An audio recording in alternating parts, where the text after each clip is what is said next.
gonna sort of segue us into this Tucker Carlson thing, which I don't know. Did you watch that interview, by the way? I saw just a few snippets of it where he Yeah. was spouting off about evolution.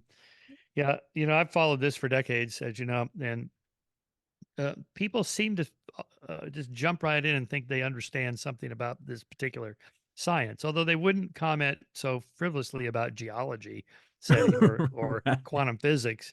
I've been giving some thought to quantum physics, and I just don't think it could be true. Oh, really? And what do you know about this subject? Right. You know, can you like even remotely steel man what Darwin's theory of natural selection actually argues? As I mentioned before, no, most people can't. Right. So, normally what they're reflecting, if it's not a religious pushback against evolution, which I think Carlson's is not because he's Hmm. religious, right? I actually don't know, I but don't either. Yeah. wasn't he making an argument of from improbability? It just seems impossible that this could have all come together by chance. Well, he said, actually, here are the quotes, just so we Oh know. yeah, good. I Yeah, wrote yeah. them down. He says, Okay, yeah, read them. Yeah. here's quote. This is exactly what he says. The theory of evolution as articulated by Darwin is kind of not true. And then he goes, there's no evidence at all, none, zero, that people evolved seamlessly from a single-celled amoeba. There's no chain in the fossil record of that at all. The theory of adaptation is clearly true, which what I mean, what again, what's he Huh? saying here? And then he goes on to imply once again that Darwin's theory is totally false, and that's why it's still a theory, which is Yeah. the old Right. canard, it's only Yes. a Yeah. theory. Only a theory. Yeah. But as you say there, as we see there, he says there's no evidence at all, zero, Right. and Right. just so absolute about this. And the reason that this sort of was, first of all, Joe Rogan, who's, I mean, I don't actually really watch Joe Rogan a whole lot, but it was sad because he couldn't push back against this, Mm. and it's sad to see that because you're like, oh man, this guy with this massive platform can't push back this about this simple Hmm. fact. And it goes to what you were saying. And I'm going to read something here. And you've definitely heard this. This comes from Steven Pinker. He says, professing a belief in evolution is not a gift of scientific literacy, but an affirmation of loyalty to a liberal secular subculture as opposed to a conservative religious one. And I like what he says there because it's kind of like the idea of when we talk about uh, climate change or something, people will say, "Oh yeah, climate change is real," but even the people that are confirming that it's real can't say anything about it that makes any sense. You'll say, "Oh well, what's causing it?" They'll be like, "Oh, I've just heard things." You know what I mean? And Yeah. it's just Yeah. like, I see somebody like Carlson with this massive platform say something like this, and it's just reaffirming in the minds of the credulous that, oh yeah, Darwin's completely not real. I mean, Yeah. his, Yeah. you No evidence. know. Tucker said so. Right. Yeah. Yeah. Okay. I think there's a couple things going on there. Maybe it's not religious. Although I don't know him personally or what his religious beliefs are. He mentioned something in that interview with Putin. Do you think there's anything spiritual and going on here? And Putin's like, no. What? No. Yeah. Yeah. Yeah, I was like, huh, what's he hinting at there? He's Right. probably religious in some kind of generic sense, which is where most anti-evolutionary arguments come from.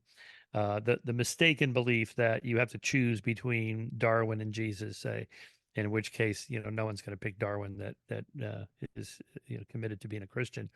But that's not the choice. It's Mm. either true or it's not, regardless of what the implications are for religion or politics or anything else.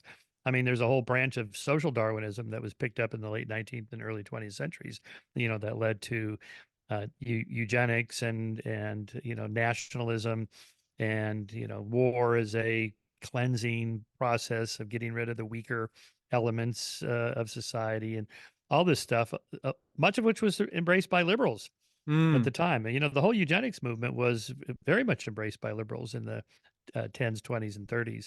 It wasn't until after the war, Second World War, that it was like, oh, you know what? This is probably a bad idea. Right. And even the Scopes monkey trial, there's an interesting backstory to that. William Jennings Bryan was on the side of the prosecution side against Scopes, who violated the Tennessee state law. You can't teach Darwin's theory in public schools. The ACLU wanted to challenge that, so they're the ones behind the Scopes monkey trial. They set it up. Mm. to make it a big thing, and it became a media circus. And one of the reasons that William Jennings Bryan said he was against the theory of evolution was because he had read some of the literature in this on this very subject of people who took Darwin's theory and used it as a kind of a social Darwinism Mm. for justifying war and violence and cleansing and ethnic cleansing and things like this, which he was found abhorrent. But of course, you don't blame the theory; you blame the people that misapplied it, which is what a lot of social Darwinism is. So that's part of the problem. People don't have a hard time separating the man or the theory from the people that misuse it for their own political or religious purposes. So that would be one response to Tucker. As for no evidence, well, what is it? All these paleontologists and evolutionary biologists, botanists, zoologists, geologists, what are they doing? I Right. mean, Right. what's in all those books? Well, actually, you mentioned something right there, which I love how you talk about this in your books, and you might have coined this. I'm not sure, but it's you talk about a convergence of evidence, which Yeah, is when we're talking about, it's not my idea, but yeah. Yeah, I consilience of love that though. inductions or a Yeah. convergence of evidence. Yeah, from multiple lines of inquiry. There's no way these guys could all meet on the weekends and go, okay, we got to get our story straight because those Christians are coming out with their story. It's like it's ridiculous. If there were problems with the theory, which there have been here and there, it's not a perfect theory. Darwin didn't explain; he didn't even know about genes and DNA and stuff. Right. So those have all been corrected by who? By scientists, right? Right. Or people that mislabel a fossil, and turns out it was a tooth and not a toe or whatever. And creationists always jump up and down. Look, they were wrong. Yeah, yeah. You know who found out they were wrong? Other scientists.